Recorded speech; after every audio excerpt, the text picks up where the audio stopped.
This week's Stampin' Fun Friday card features two of my favorite things at the moment, which are Papertrey ink stamps and products and these cute little hedgehog stamps from Penny Black. So the first thing I'm going to do is die cut all of the elements that require my big shot for this cute little card, and I'm using some of these circle dies and also the matte stacked 3 die from Papertrey ink, I believe, and I'm just die cutting them out of some Nina Solar White cardstock. This cardstock is one of the preferred cardstocks for Copic coloring, as well. I use the Express cardstock from Copic as well. This is an embossing plate, the wood grain from Papertrey ink, and each side is a little different. One has the vertical wood grain design, and the other side has the horizontal. Plus those cream and vanilla mats are specifically for the Papertrey ink dies. So you'll want to get those to use with your Sizzix Big Shot or your Cuttlebug if you're going to purchase any of those Papertrey ink embossing or impression plates.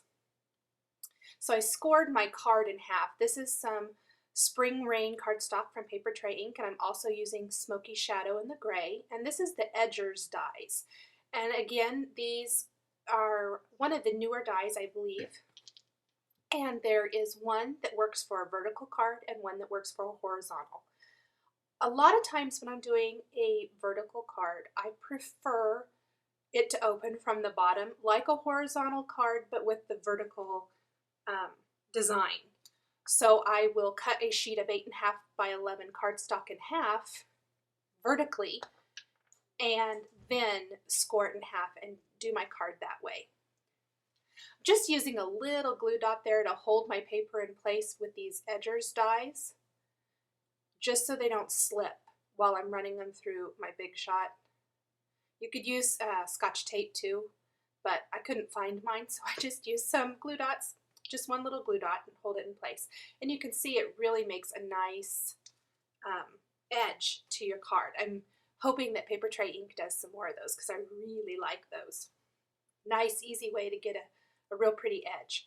I am going to take my gray embossed piece of cardstock and run it through. I just centered it in the middle of that Edger die, and then you can see there that it mats on top of my card perfectly and has the same nice die cut edge. These are what I keep all my clear stamps in. I will link those up on my blog post with this card. I cut them in half and then hang them from a craft spinner in my room, the floor model of the Clip It Up. I'm going to take a little bit of blue ink from close to my heart. I'm going to ink up one of these stamps that coordinates with the Matte Stack 3 die. Stamp that there on my die cut frame.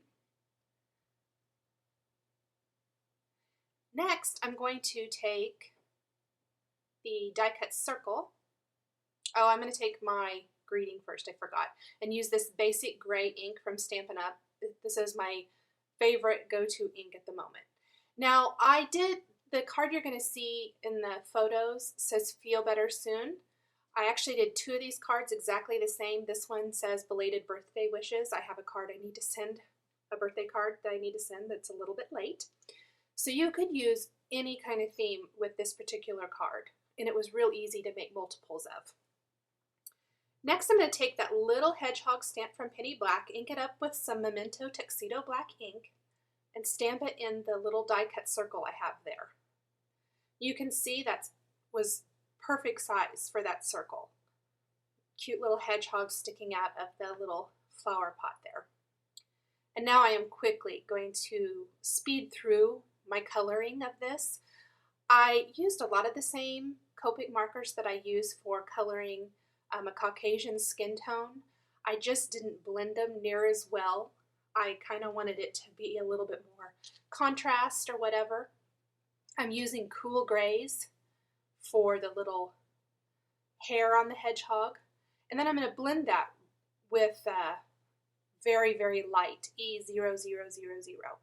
And I left quite a bit of the shadowing on that. I'm using a few different colors for the flower pot. I wanted it to look terracotta, using a couple colors of green for the grass, and all of those will be listed at the end of this video in the scrolling credits, and also be linked in my blog post on January 28th with links to where you can buy all of these.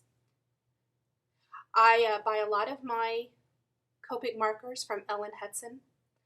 She offers a great deal on them. They're $4.99 each, and a lot of times she'll send out additional discounts or things like that. And so I really enjoy adding to my Copic collection shopping at ellenhudson.com.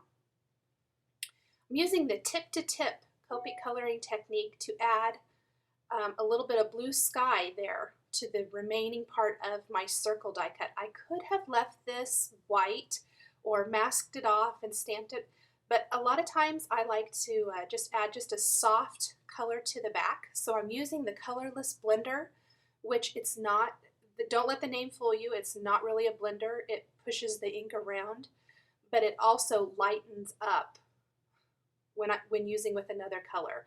So it's just kind of helping spread that ink around and just giving it a light kind of color wash look to the background of my die cut and stamped image. I'm going to go back with just even a little bit darker gray just for the tips of his little hair there. Blending again just a tiny little bit. Add some adhesive, and then I'm going to place him right in that little circle of my stamped mat. I'm going to take a little bit of the coordinating Spring Rain satin ribbon and wrap it around the back of my gray embossed mat. Now, I forgot to share this step when I videotaped this. I apologize, but I'm going to show some photos in a little bit. I actually cut a little slit underneath where I'm going to adhere the mat with the hedgehog and the greeting and wrap the ribbon there instead of around the bottom of the gray mat. I'll share that in just a second. I'm going to adhere my hedgehog with some foam adhesive. And I know I've been asked why I use so much, and a lot of times it's just because I don't want that piece to get smashed down in the mail. A lot of times that can happen. So I like to make sure that it stays put where I've adhered it and doesn't get smashed down in the center or on an edge. Added a couple of gems to the end of my greeting. I'm going to add a few blue gems here and there throughout the card just to kind of add a fun little embellishment. The card is very simple, and so I kind of think that helps dress it up just a tiny bit.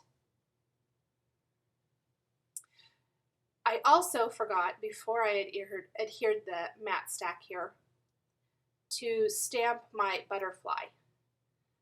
So I'm just stamping it right on the edge of that mat because I just need the little body and the head on that. And then I'm going to take a scrap piece of white cardstock and stamp the butterfly on that. Finish adding my gems. I discovered I forgot that as I was adding the gems.